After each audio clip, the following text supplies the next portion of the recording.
I got banned from the United States of America. The moment you land in India, all your five senses are activated like right away. You know what I mean? How do you want to portray yourself? Do you want to come off as someone who is impressive or someone that is inspiring? There's a big difference, I think, between trying to impress people, like, hey, I'm living the coolest life, look at me, versus, hey, I'm living a great life, but so can you. Let me show you how that's done. I personally found a lot of connection with God in nature. Being in that presence, I feel love. And my goal has always been also to share that love and that experience with others.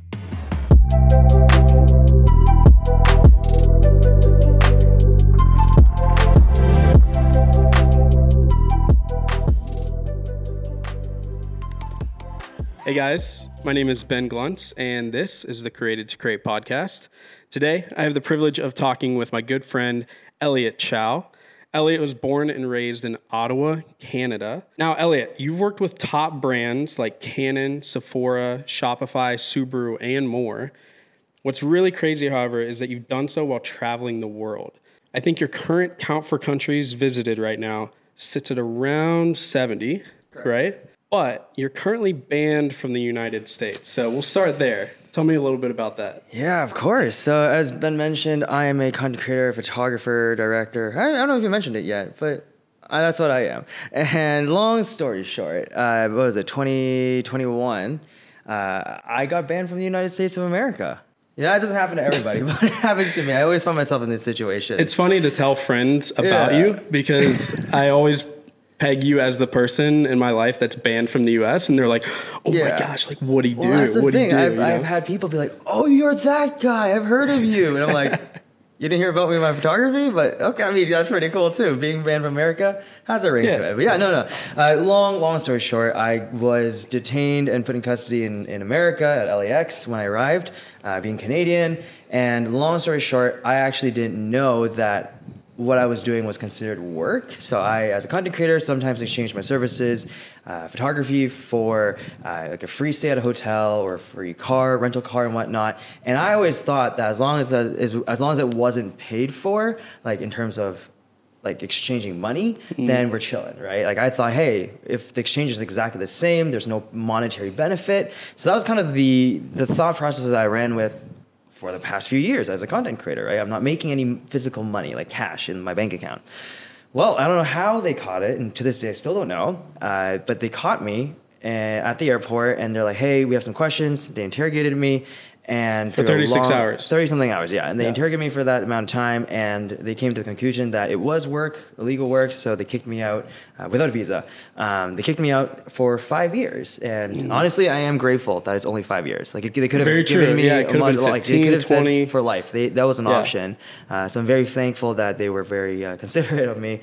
But yeah, it was a very intense situation. Oh, yeah. But, I mean, I'm sure, I always say there's a reason for everything. I think there's a plan, or this is part of a bigger plan that I am maybe not aware of, but I have trust in God, and, like, I'm sure that there's a reason for it, and that I'll be back in when I'm supposed to, right? Yeah. So, but yeah, and, I mean, I miss you guys. Dude, I miss you too, and it sucks that we don't get to see each other as often, especially after, like, starting such a good friendship on, like, a high note with, like, going places together and like experiencing things, and then because we've known each other for a year already. Around a year, yeah. So, but it's so cool too how God works, because I think not that I wouldn't have left the country as much, but being forced to leave the country to see, a good friend, one of my best friends, it kind of like forced me to leave the country more and experience more. And I kind of want to talk about that with you too, because you have traveled a lot, gone to around 70 countries.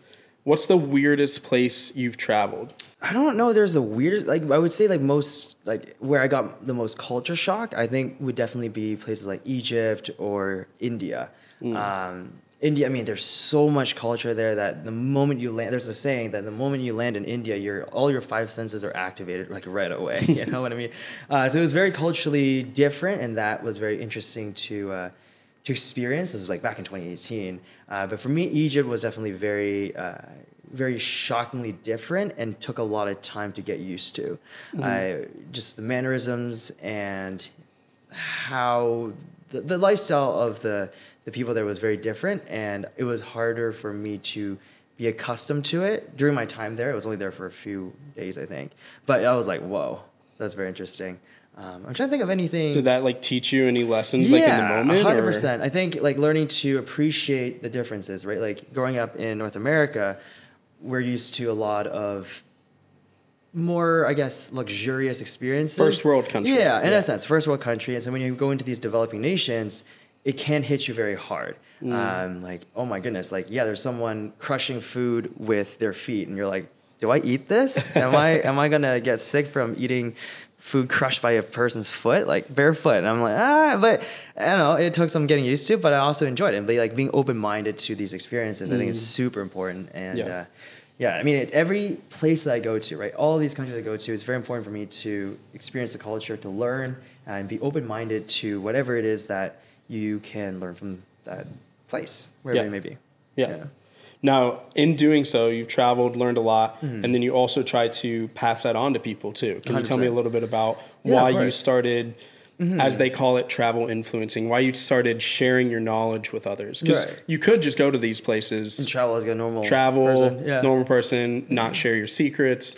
Not that your secrets, but not share like your expertise with people. Meme? You know that meme is like, what was it from Lord of the Rings? Keep your secrets then. It's the first like little scene from Lord of the Rings. Anyway, no, 100%. So you decided to share the ring.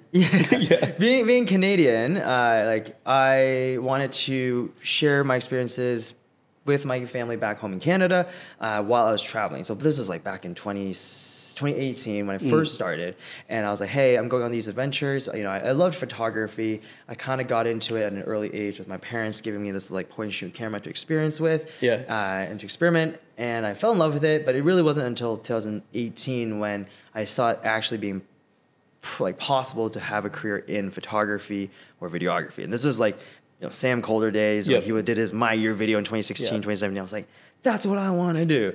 So 2018, I like booked a one-way ticket to the Philippines, and I had about 6 months of travel planned. So I was ready to go to experience. And I was like, all right, I'm going to give myself 6 months, right? If I don't make it in these 6 months, I go back home, I do school again or whatnot, try something else. But I'm going to spend 6 months to try my best as a photographer and create a potential career out of this. So then social media was a place to share my experiences with my family and friends back at home. And I also knew in the back of my mind that this could be a great opportunity to start a business as a social media influencer as well, on top of photography. And it was very interesting to see that shift, right? Like as I grew as a photographer, I also grew as a social media influencer. Like my numbers started to grow.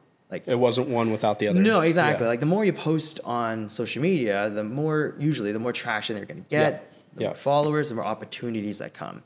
And it was a good way to sustain the lifestyle that I was living because I was already traveling. And I'm like, all right, how can I even add more money to the business? And one of the solutions was to be a social media influencer. So as the photography grew, the influencing kind of came along with it. And soon that almost kind of became the forefront of my business because people were so interested in having influencers. This was like the prime days, right? 2019, 2020, if you're an influencer then. Influencer marketing. It was insane. It was like, this was before there were courses and coaching and everything, like pre all that. And it's kind of funny.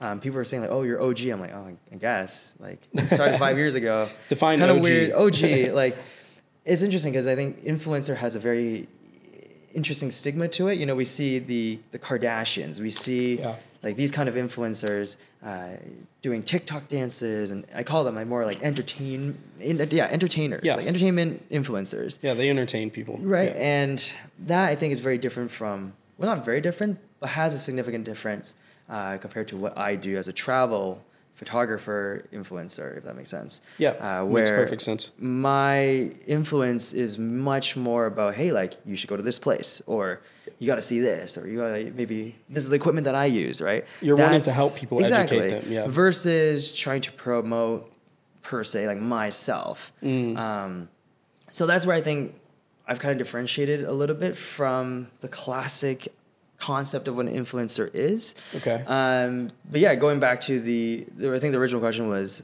how I got started as a travel influencer, right? Yeah, like why, or more so why? I think why did you do that? Because I think a lot of the times people look at travel influencers and they think that they're like, oh, you thought highly of yourself, and so you're going to make a brand based off yourself to put yourself in front of the camera to share your story so that people can become fans of yours. Right. You know, there's an aspect of that comes along with the job, 100%. Like at the end of the day, if you're in front of the camera, people are going to respond to that.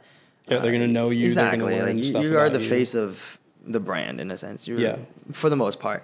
But yeah, again, like as I mentioned, the OG reason why I started was never because of like, hey, I want to be famous per se, but I wanted to share my experiences and my work with my friends and family, use social media as a portfolio so I can get hired by clients. And if they want to hire me as an influencer as well, they have that option as well. And that just makes my business grow more. So that was the original reason why I got started on social media. And to, obviously from my personal beliefs, like I wanted to share a case with others, nature, right? Like I love nature, I love landscapes. I started as a landscape photographer, and I personally found a lot of connection with God in nature, right? Like that's where I believe, in general revelation, there's general and special revelation. General revelation where God reveals himself through nature, like his love, who he is as creator, right?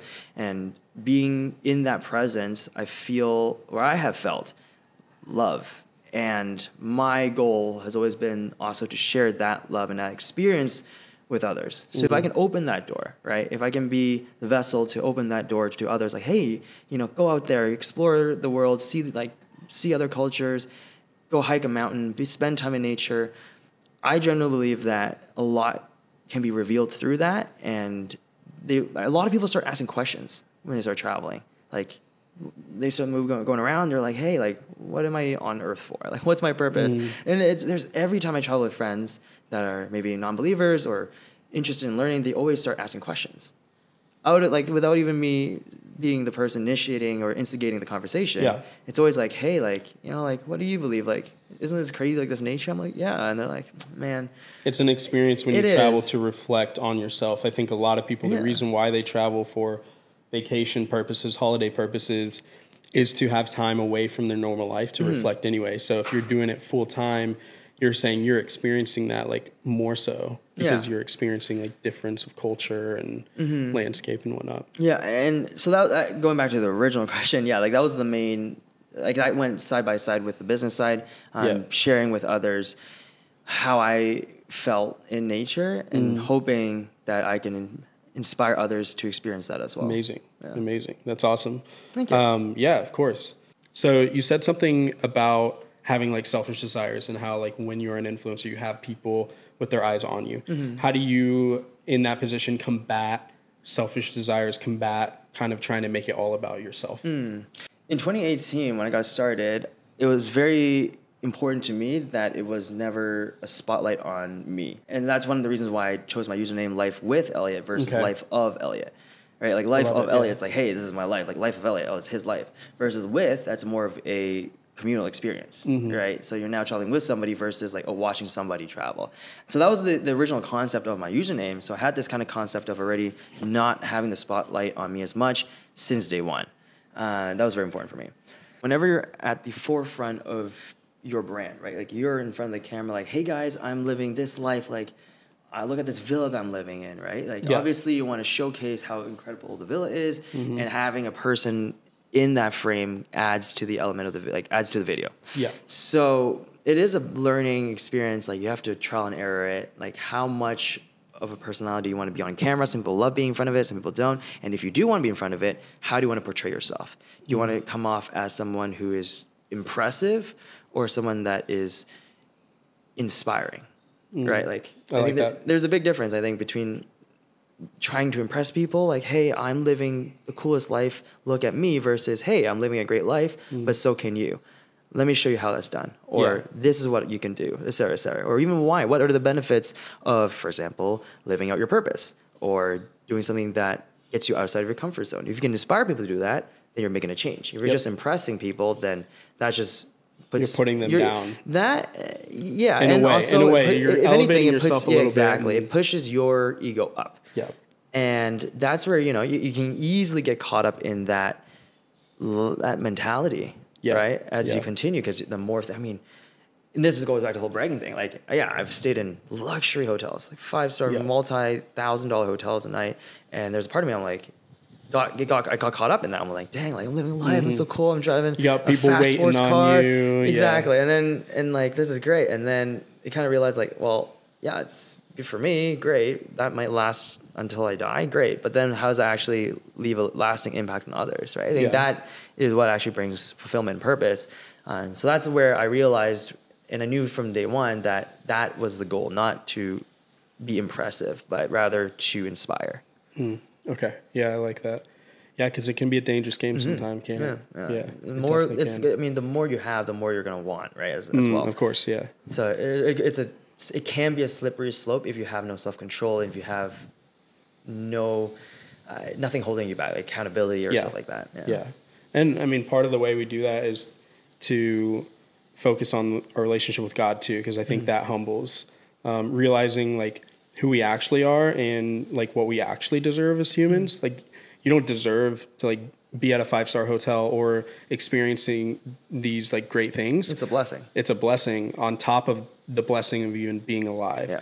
And 100%. so like, I think you would agree with like saying that like keeping your eyes on Christ through that is like a good way to kind of like humble yourself and have and like practice gratitude and have a thankful heart. It goes back to that whole saying like pride. I mean, in the original, one of the, if not the original sin, pride, right? Or ego, Satan.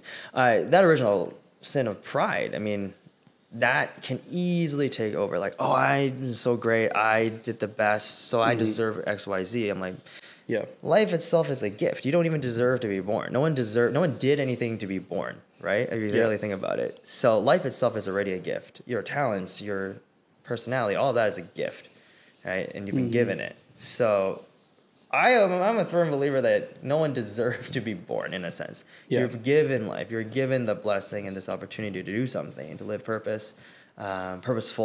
So that's, I don't know, maybe a dark way to think about it, but it is. I think it is biblical in a sense. I believe so too. And in the sense of something being a gift, it also means that like you did nothing to earn it either. Yeah. Right? I mean, it's like the grace of God. We also we didn't do anything to deserve Jesus. No. Really. Right? No. But yet we were given it. So, I mean, to build on top of that, like goes to as far as your passions and your skills and your talents, all of that has been given. If you really think about it, right? If you think about where you were born, who your parents are, your environment, your school, your artistic taste, all of that has been, in a sense, predetermined or at least built up to determine who you are as a person. And that's the reason why you have potentially the success that you have or the skills that you have or the passions that you have, right? And how does that belief stack up even against like other beliefs across the world, right? Because I think that's a big thing we all talk about is like from North America, from Canada, there's like a large belief in Christianity, belief in what God did at a surface level, if nothing else. But across the world, there are other beliefs and there are other gods like mentioned as well. Can you dive in a little bit into like your experience with traveling and coming into contact with different beliefs and religions and stuff? 100%. I am a firm believer that you can always learn from others, whether that 100%. Be learn about yourself or other, like actually take something in, change your beliefs or whatnot. And that goes for experiences as well. So like every time I experience something, I learn something different, whether that be like, hey, you know what? No, I actually do still stick with what I believe, or, hey, like that's maybe not as biblical as I thought, or, I never saw it that way. Right. Like for example, manifestation, that was a huge, I mean, I've seen the concept of manifestation, law of attraction. I've seen that growth of what we call, I guess, New Age Christianity, or even just New Age itself as in a sense, it's a religion. New Age kind of increased exponentially over the past 3-4 years. You know? Yeah, it's huge now. Yeah, like, and it's interesting, you know. So, for example, I knew a lot of people that have gone into a lot of the meditation, the manifestation, the self-affirmations and stuff. And I can see, instead of kind of like rejecting it right away, like, oh, that's lies or anything, well, where does that actually come from? Right? I believe a lot of this is actually comes from Christianity, but removes a lot of the actual important parts out of it and make it for themselves. And in a sense, a lot of Christians also do that, right? Like I myself have for sure done that, where I take something from the Bible and then change it to what I want it to be so it fits my narrative. Yeah. In a very similar sense, manifestation is kind of taking God's will for you, but taking God out of that equation and making it yours. Right? So like, oh, I'm manifesting this. Well, are you really doing things to manifest, or is this God's will? And you're just taking God out of it, right? And then calling it your own. So it's very interesting to encounter different beliefs and encounter these different ideas and mindsets in terms of other religions. You know what? Well, what can we learn from them, right? Like I mean, for example, Buddhism, their concept of meditation and peace and whatnot. Yep. I actually see more spiritual healing there, maybe not the right kind, but I've seen it more there than even in Christianity. Yeah. When's the last time There's lot a of greater us connection have to actually that meditated? being, yeah. Right? Like, if you really think about it, 9 out of 10 Christians that we know don't actually meditate as the biblical characters do. Right? No, if you look it's at just kind of like if they read the Bible, it's like read it, move on with life. Exactly. Don't do And then we anything. took a look at a lot of the people who follow Buddhism, and they're meditating for hours, right? Yeah. And I'm like, well, actually, what if we take a look at that? What can we learn from that and apply it in our biblical or our religion, right? Like our faith. I'd rather say faith, right? Because it is in the Bible itself. It actually is in the Bible, right? Meditation, prayer, fasting. So I highly spiritual acts. Yeah. I think it's kind of learning like, hey, like, wow, they actually do practice it.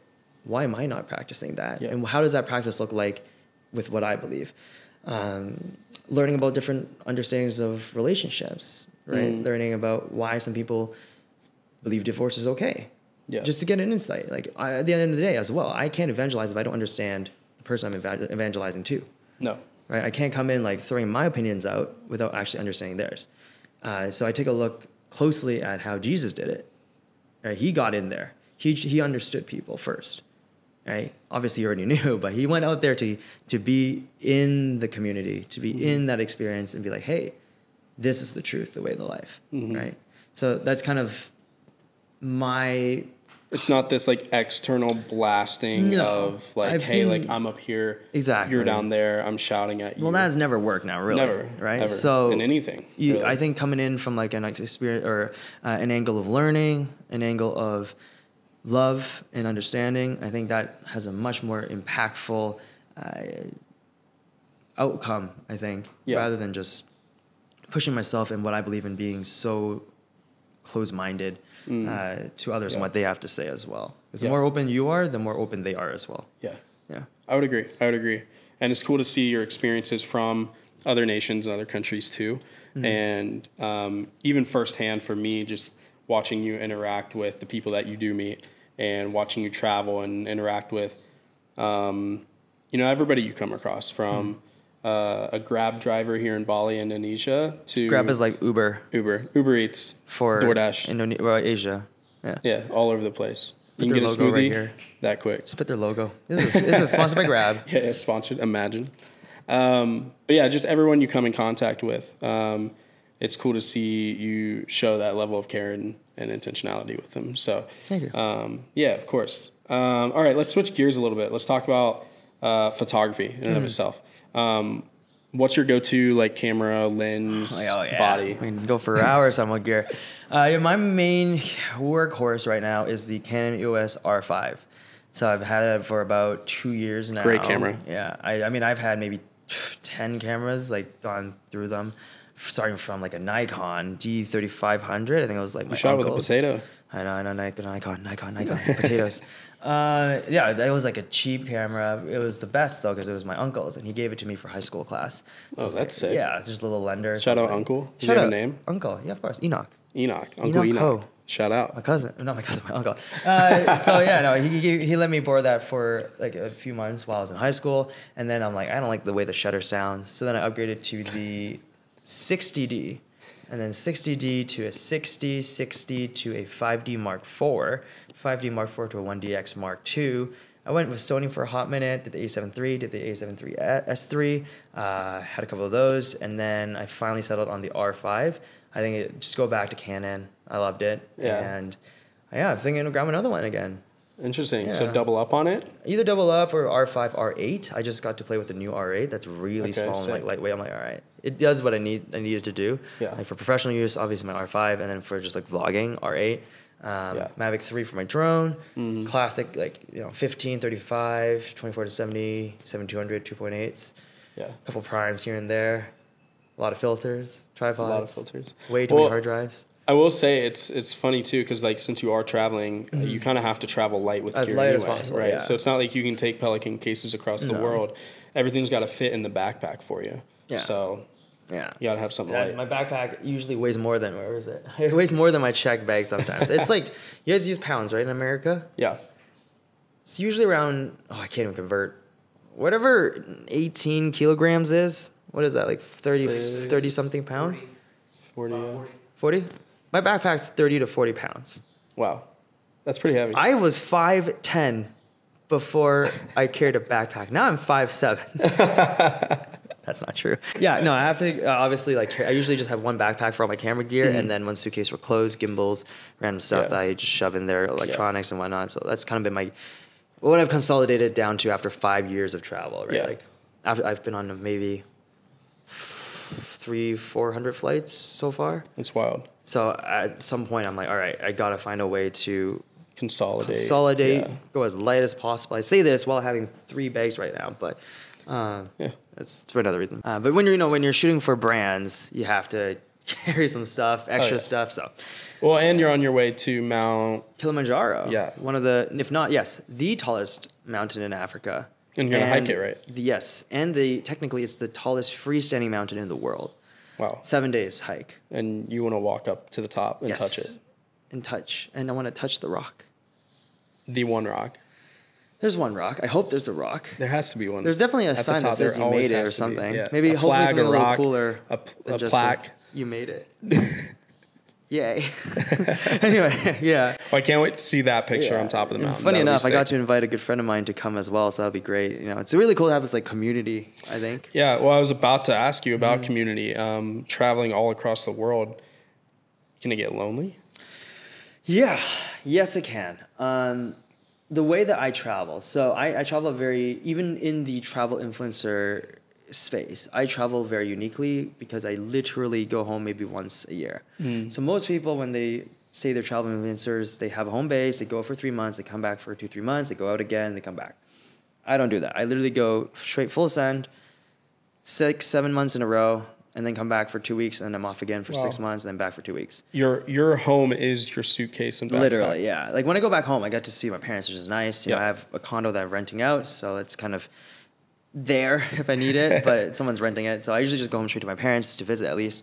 Yeah. So it can get lonely because you're on the road for literally months, right, by yourself. If you're single, which I am.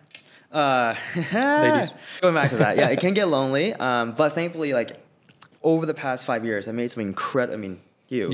Friends all over the world, which is great. I get to hang out with people. I literally fly over to a country, and be like, hey, I'm visiting this place, and I have a few friends I can hang out with that I've seen over the past few years. Back in the day, last year, when I just broke up with my ex, I was calling my friend in the UK. I'm like, hey, I have a layover here for 4 hours. It's kind of late though. Do you want to just maybe go out for some food? And he was like, don't worry, I got you. So I got into London, and I was like, hey, I'm here. And he actually ended up getting a bunch of my friends to come out to hang out with me. We sang karaoke, we had food, and it was just a really comforting feeling to know that I have these really good people all around the world.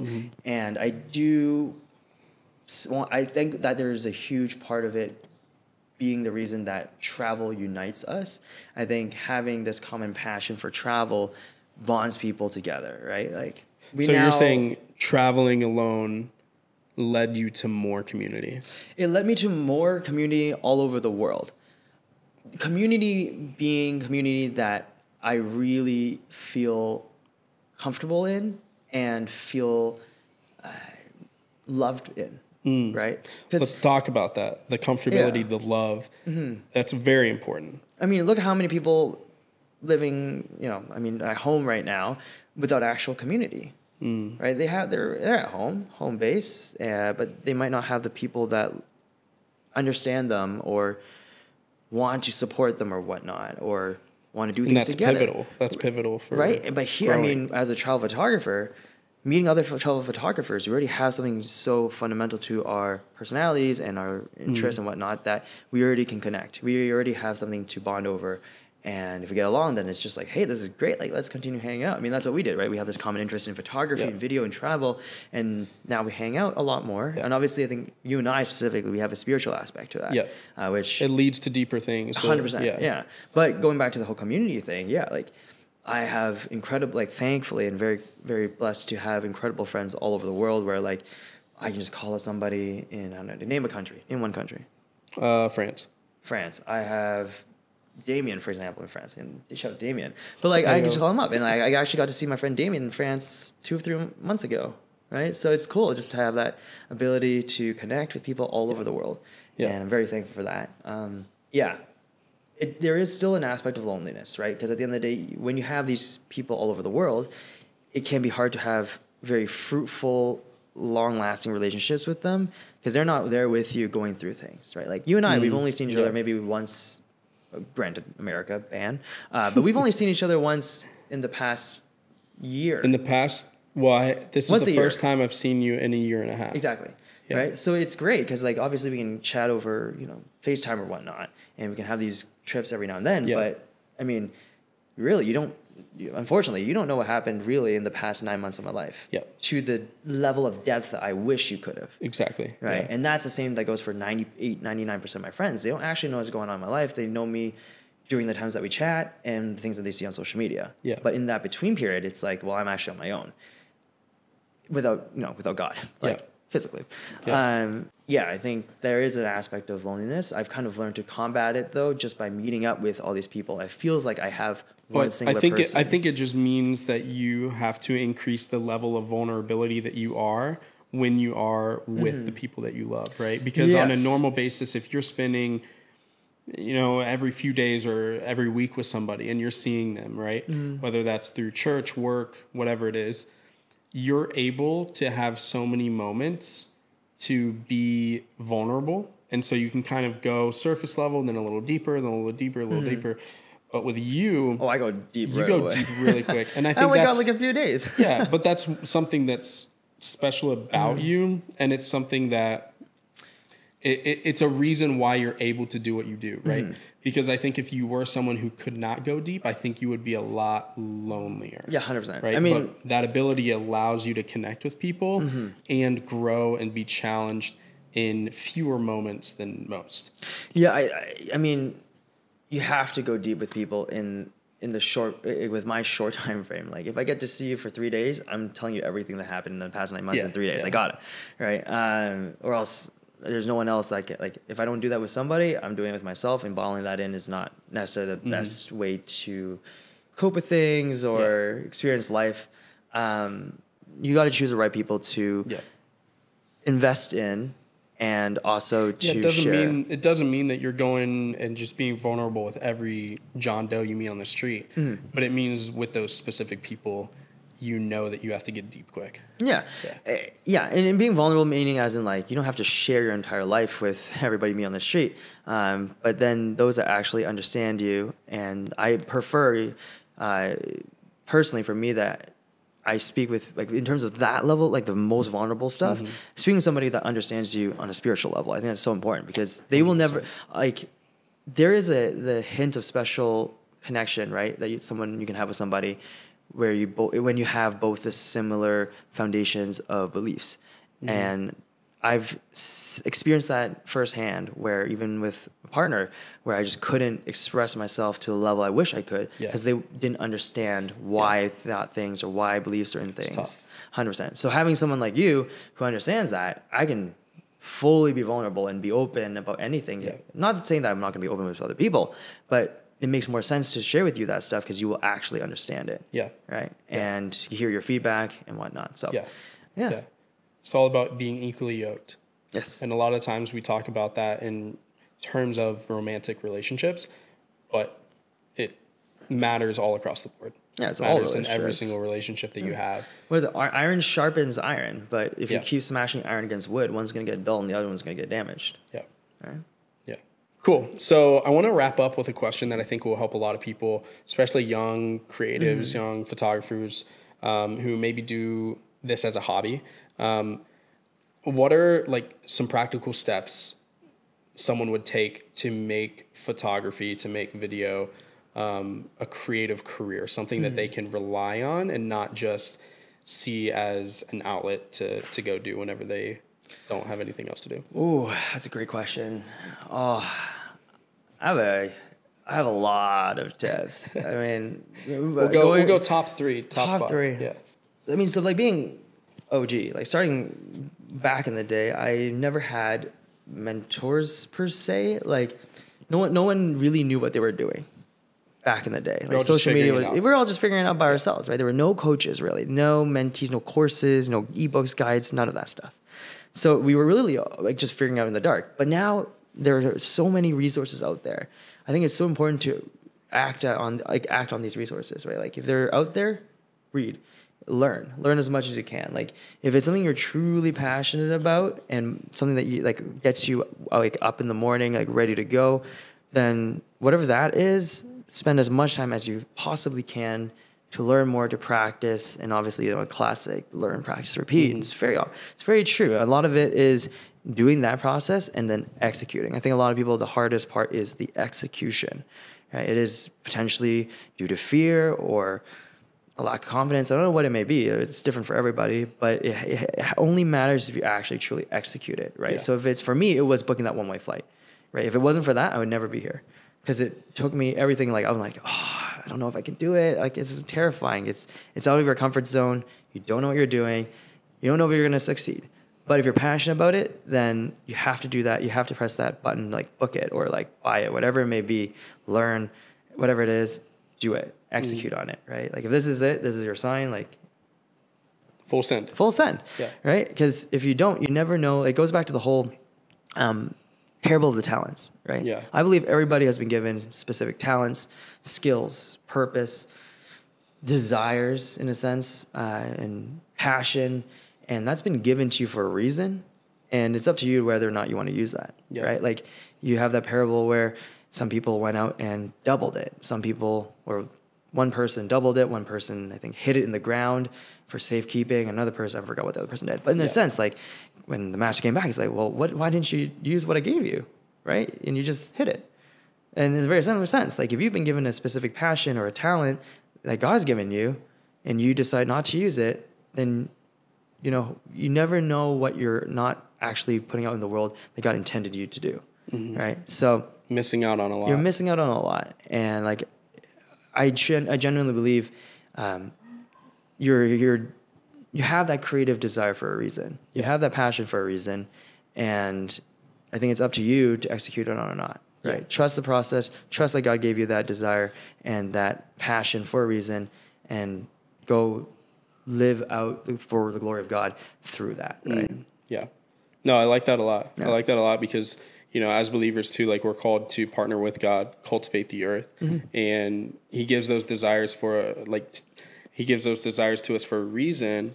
And if we're not using them, we're losing them. Yeah. And we're not able to be a part of His plan the way that He designed. So we're robbing ourselves and we're robbing other people. Yeah. He's like, God's like, I gave you such an incredible talent. Why didn't you use it? Right? And I don't want to stand at the gates of heaven being like, oh, I didn't trust you. Right? I'd rather say like, hey, like, I saw what you gave me and I did the best I can. Yeah. So do the best you can. I love it. Well, dude, it's so cool sitting down and chatting. And here in Bali. Did you tell them we're in Bali right now? We are in Bali. Yeah, we're in Bali, which is crazy too. It's crazy to like. I forced him to come out here to hang out with me. It was great. He loves me. I do. I love you, bro, and it's so cool to be able to like travel and visit you and still see you, even though you can't come to America. 3 years left as of the time of this recording. Close to November 26, 2027. We're counting down. Is it 26? I can't do math. That's why I'm in arts. Sorry, bro. Sorry, Mom. Well, dude, thank you so much again. And I can't wait to see where you travel to next, the adventures you go on. And just everything, the people you meet and everything. But I'm glad we got to sit down and talk and hopefully encourage people and glorify God. At the Maybe I'll see you somewhere, or if you're watching this. Yeah, hit him up. He's an open book. Ask him questions. You're always down to answer a DM, I think. Yeah. Awesome, guys. Thanks for having me. Thanks. Tune in again in a couple weeks, and we'll see you there. See you there. Peace.